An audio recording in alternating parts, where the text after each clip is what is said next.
Hey guys, in today's video I'm gonna do another solo guide for Grand Chase Classic, and in this video I will talk about the Temple of Time, the quote-unquote new stage added to the Grand Chase. It's been a while since I wanted to give a solo guide on this stage specifically, but I've been struggling to find a good time to sit down and record a video for this.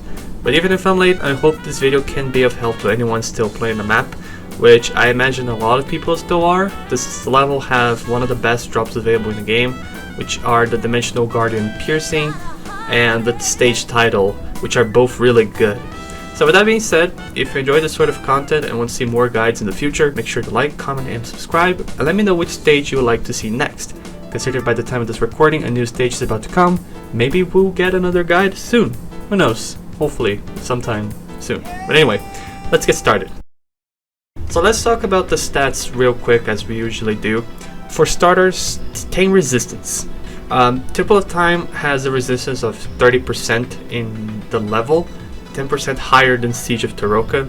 So if you have it higher than that, then great, you don't need to worry about that.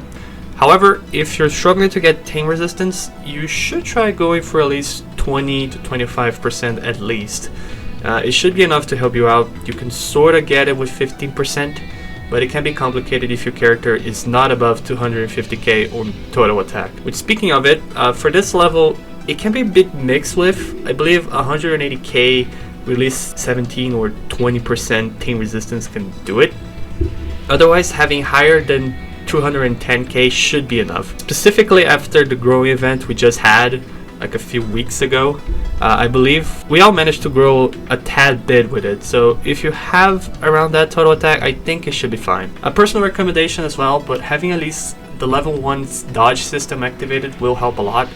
It's not really necessary by any means, you can beat it just fine without it, but it is something good to have to save your life in case you have to no other option to escape an attack, which I guess it makes sense why it's called quick save. Just to show as well, I'll be using my LSs with the third and second jobs, just to show that you can also do this without using too many dodges. I would also use my Aizen, but by the time I recorded this footage, my Aizen was very weak. It was like about, I think 202k and only 8% Tame Resistance. He could solo it just fine, but I decided to keep him out of the video for now, just because of that. So instead of me going through each floor like I did with my previous guide, I would talk about only the enemies in the map, since it only has like 9 enemies on total and only 4 floors to go. So there's not much I can say when it comes to strategies to each floor and how to deal with them, since the level is composed of the same enemies and 3 mini bosses, so it's really straight to the point, and I think it's easier for me to explain it like this. Starting off with the Temple Apostle. This guy has only 1 attack, and all it does is create an orb on the screen that eventually blows up in front of it. This attack is very easy to dodge and doesn't show too much of a threat either. This guy mostly won't give you any trouble at all. The Pure White Apostle, however, can give 1 special buff to each Temple Apostle on the level, allowing them to have super armor when attacking, and no matter if they're stunned, in the air, getting hit, in the middle of their attack, they will attack instantly. This doesn't necessarily make them a threat, as like I said before, this attack in specific is not hard to dodge. They also have another attack that they can do once all the other apostles are dead on that level. He'll create a small orb that chases you around, and after a while it will hit you if you don't move in time.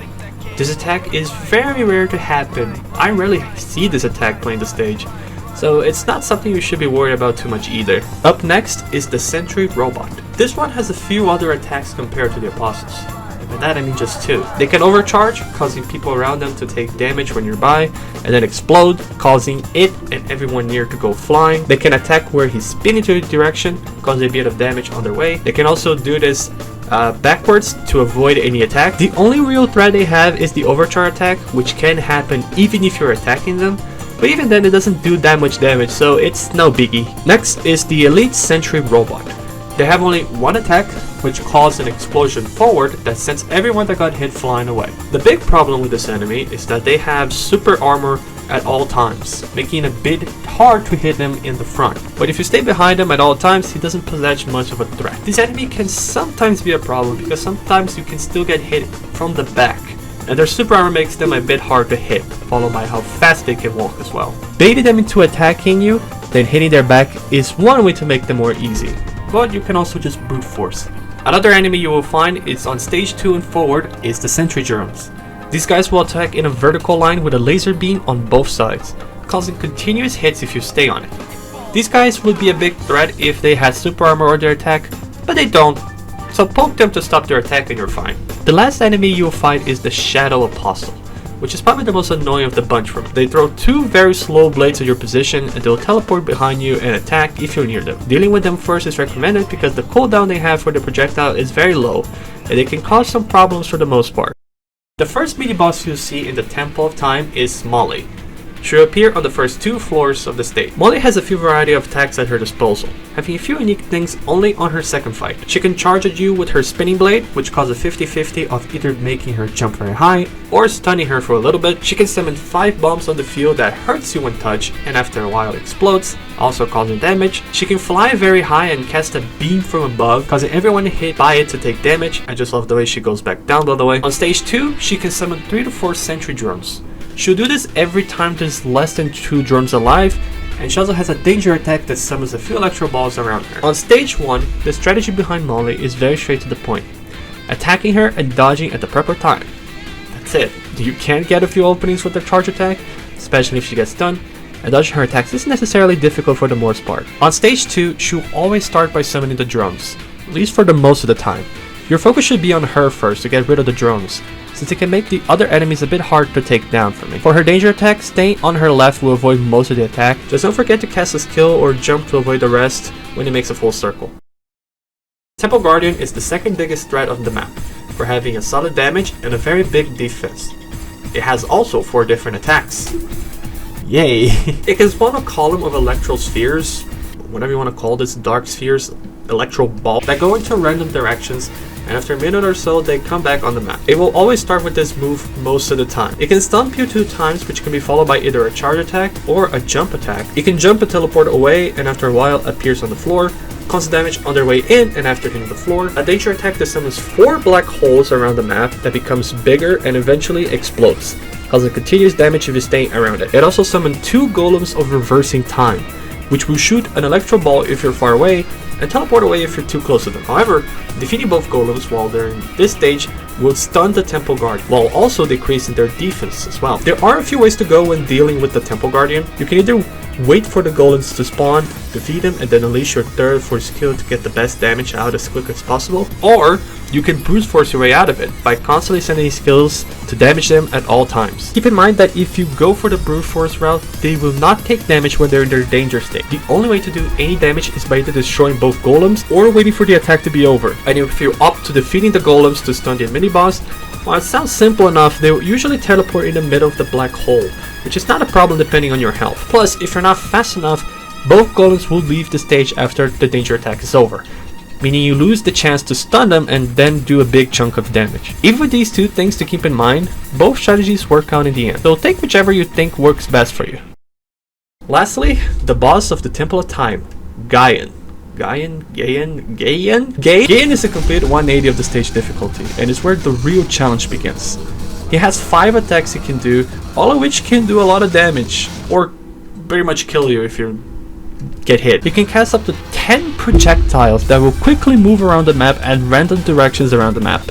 He will mostly start with this move for the first time. He has a combo attack where he attacks with 3 spike rocks twice and then send 3 rocks to the ground, causing an explosion at the end. He can also move far away or not when sending these 3 rocks. It's another 50-50 for us. He can charge in your direction either while on the ground or in the air. He can also create a clone to do the charge instead, which adds to injury. He can stop time for a second in a circle area and then explodes, causing anyone inside the shield to take damage. You also move slowly after the time resumes, which be careful with that. He can stun you for a few seconds to create 4 clones of himself that once near a player will attack and cause huge amount of damage, which could kill if all 4 of them hit you.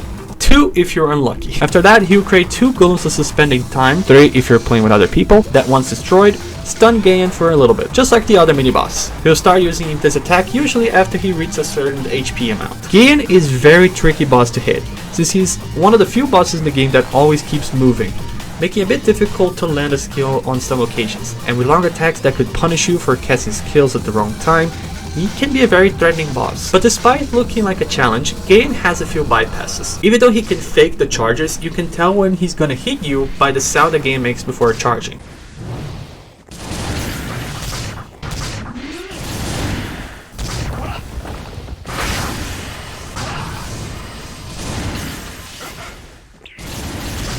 Some of his attacks can be punished by your skills depending which one it is, specifically if Gaian is met in the corner. Short skills can evade almost any attack when timed right. Dodging can be very useful to save your life and the initial stun from one of his dangerous attacks, which can save you from imminent death.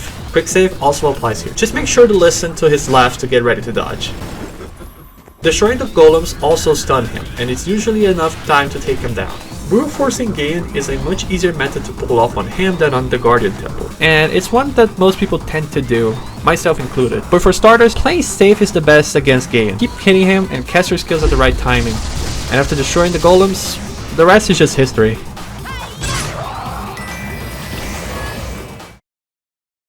And that is another solo guide for Grand Chase Classic. I hope this was of help to anyone struggling to beat the map on their own, or newcomers that are just starting the game. Once again, I apologize for taking this long to get a guide of this map out. I got stuck with work and didn't got enough time to upload more stuff to the channel. But in case you like it, make sure to leave a like and maybe subscribe for more guides in the later future. Like I said, by the time of this recording, a new level was announced, so maybe we'll get a guide of that one as well. Who knows, really. With that being said, thank you very much for watching. I'll see you next time. Peace out, everybody.